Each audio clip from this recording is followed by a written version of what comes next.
Hello, my name is Ellie. If you would like to step into your own power, you've come to the right place. Welcome. How do you step into your own power? Know yourself first and foremost. The more that you know yourself, the more you stop letting other people tell you who you are, decide who you are. The more you know yourself, the more that you can create the life that you want.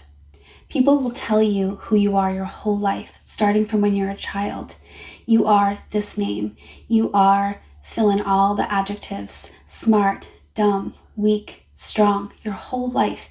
People are going to try to tell you who you are. Not just who you are, but who others are. People are going to tell you and influence you, this person is this in your life, or this group of people is this.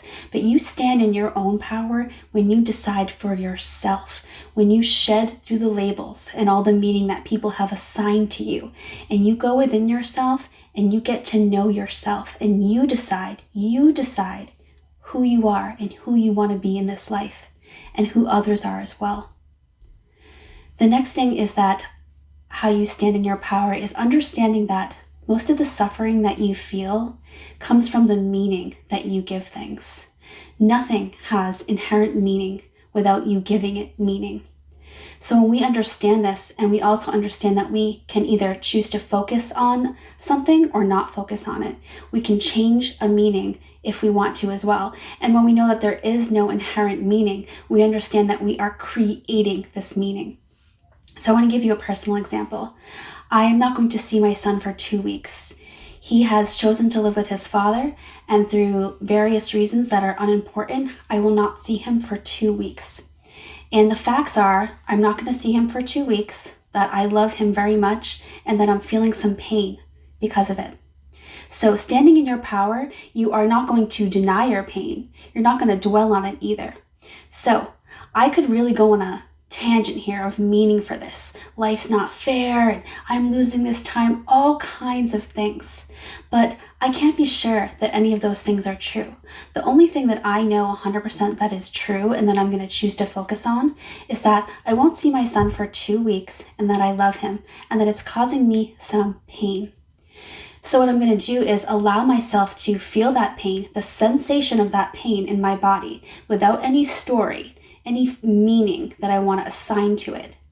And I'm going to choose to allow myself to feel that pain and then not to dwell on it, because the other facts are that I get to see my youngest son today in about 40 minutes.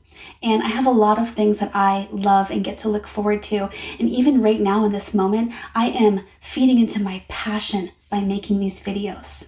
So we get to choose what we focus on. We get to bring awareness to the fact that we are giving things meaning in our lives, and we don't have to do that. And we can choose and change. We are powerful in this way. The next thing we can do to stand in our power is to cultivate and find love for ourselves. We can't do that without getting to know ourselves. And the reason this gives us power is because if we don't find our own love, our own wholeness, then we are giving our power away by seeking it externally. And the fact is, we will never find it externally until we find it within. No outside validation is ever going to be enough until we validate ourselves. We must find love for ourselves. The next thing to do is heal our emotional wounds. When you are triggered by someone, you may notice you're having a great day. Everything's beautiful, and someone just says this one thing, and you feel a rise of emotion inside of you, and your whole day is ruined, maybe for weeks even.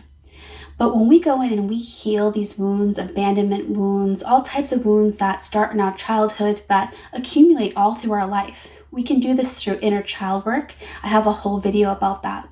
But when we understand that, when we heal our wounds, we stop ourselves from being triggered. When someone says something to us and we've already healed that wound, it's not going to pierce through you. It's not going to cause that rise of emotion, which causes you actually to lose consciousness. You ever hear someone say, like, I saw red and I don't know what happened. This is what happens to us to various degrees when we are triggered, when we have an emotional wound that is touched on by another person. And when you do healing, you you change this. You stop yourself from being triggered and you take your own power back. Again, you're not giving your power out externally. You are taking care of this ecosystem, yourself inside. You're healing yourself. You're validating yourself. You're loving yourself. You are caring for yourself. And then externally, things are not going to affect you to the degree that they will if you do not do these things. The next thing to know is that you are not your thoughts. You can create thoughts consciously, and you can redirect your thoughts, and you can change your thoughts, but you are not your thoughts. You are the observer of your thoughts. You are experiencing thoughts, and thoughts are energy. The majority of the thoughts that you have today, you had yesterday. We get stuck on these patterns, these loops, and also the thoughts that you have are based on your vibration. So whatever your vibration is, your energetic vibration, you are drawing in more thoughts like that. So if you are aligned to despair, your thoughts that you are having come in will be of despair. So we don't have to believe our thoughts. We shouldn't believe every thought that we have. And it's powerful when we have this awareness, because when you do not know that you are not your thoughts, you are completely a prisoner of the ego identity. You don't know that there's a whole self beyond that, that you are not your thoughts.